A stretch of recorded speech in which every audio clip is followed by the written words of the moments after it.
focus. I think of it as a prequel. It is, Tempe in my books were a little vague, but she's clearly seen 40 come and go, whereas in TV, Tempe is in her 30s. She's never married, she's never had kids, etc. So I think of it as an earlier point in Tempe's life, a prequel. So when I finally sold the property to be developed for the TV show, I was working with who came to be our showrunner, Hart Hansen, and our executive producer, Barry Josephson. So the first time I went out to shoot the pilot, I thought it was pretty hot stuff. So I'm in Hollywood, I did my hair, it looked reasonably good, and our showrunner said, I'll pick you up.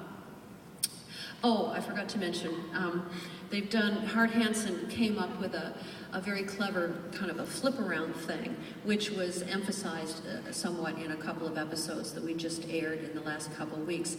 On the show, Temperance Brennan is a full-time anthropologist, but she writes novels in her spare time. And the main character in those is a fictional anthropologist named Kathy Reichs. So they've done this 180 flip around. So that's me sitting on set reading the prop for Tempe's first book, and you can see it's authentic right down to the obligatory author photo holding up the skull. But anyway, so Hart said, I'm going to pick you up to take you out to shoot. So I get my hair as good as it can look, and he shows up in this. I thought, well, okay, but they said, we've got a trailer. And I'm thinking, okay, I'm probably going to get my own trailer out there. So that's basically what they took me to. But in Hollywood, you really know you've arrived if you get your own bathroom. So there we go. Shooting on location, I actually had use of that. But it was okay, but because they gave me my own show, my own director's chair with, Dr. Brennan written on it. And then Emily came and told me that was her chair. But then they did come up with a new chair with my own name on it. One of the things I do, primarily what I do is I work with our writers. We have 7 or 8 or 9 full-time writers. They write the episodes. Each writer will write a different episode. I read each of them, and mainly my job is to keep the science honest. I will then give them feedback, or they'll ask questions as they're writing the episode. Well, what kind of fracture patterns would we have if a body fell, 15,000 feet out of an airplane? Or what kind of cleaning technique would you use if a body fell into a vat of chocolate or something?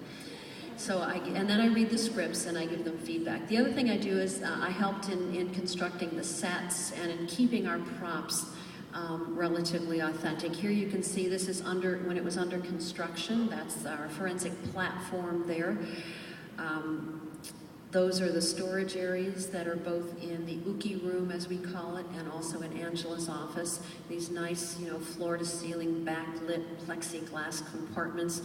This is the actual storage area that I have in my lab, so it's television. You do have to make it sparkle a little bit.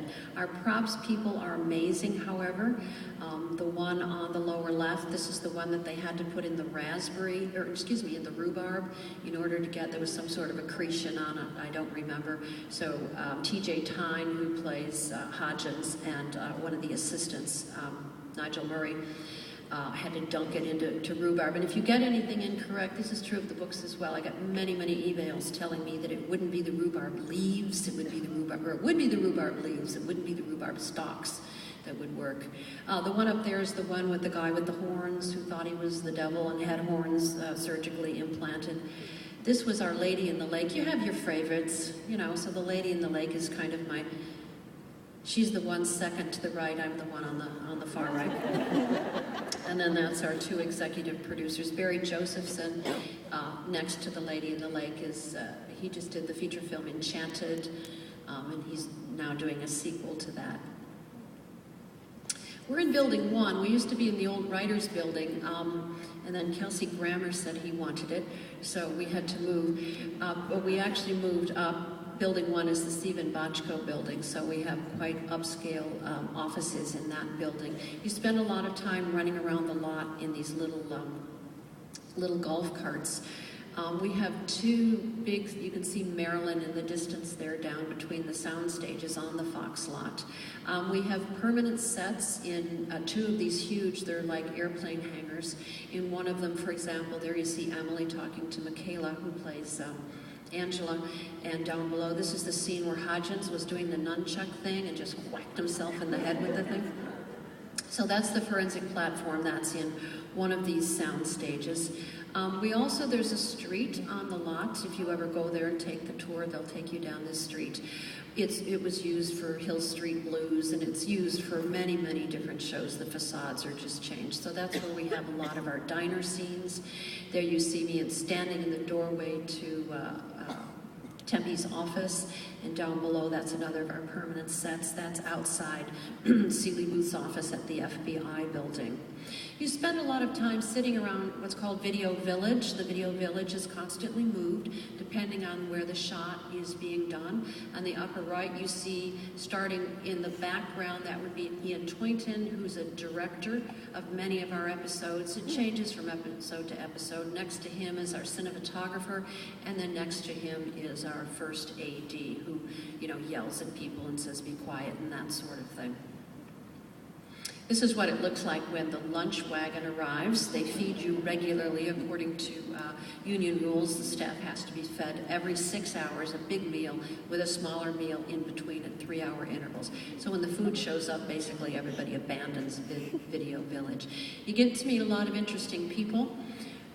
There's Ryan O'Neill, for example, David Boreanaz. I was told that one of the questions that was supposed to come up in the class that I spoke to today was, is David as cute as he really is on screen? And the answer would be no, David is even cuter in person than he is on screen. I was asked to do an episode, and I told our executive producer, no, I don't really want to appear in one. That's not my thing. I'm not an on-camera kind of gal. And he said, well, let me write one. If you don't want to do it, we'll cast it. And I said, that's fine, but I'm not going to do it. And then he said, David Duchovny is directing. And I said, I'm in. I'll do it. So I did appear in season 2. But I think my personal favorite has to be Mr. Billy Gibbons, who's, of course, with ZZ Top, who has done a number of return engagements and will be back again this season, playing Angela's father. This year was the first, this season, we're in our 5th season. This is the first season I agreed to write a screenplay. It's a very long and complicated process, but eventually you do what's called breaking the story. You come into the writer's room, and it's very different from writing a novel because it's collective. You write with the other writers, and you brainstorm.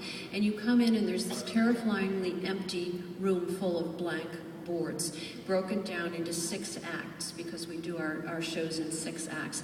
And you begin doing your story. Usually you have an A story, which is your main story, and then you'll have a B story, which usually involves character development of some kind. And eventually you fill it in, and you end up with the outline for your show. You then pitch your episode to your showrunner. He gives you what they call notes, and you're then sent to script. Then you go home and you say, what do I do now? At least I did, because I'd never written one before. And then you actually write your screenplay. So it was really a different experience and really a lot of fun for me. In the writer's room, we have a skeleton that we keep a prop from every one of our episodes each season. So that's the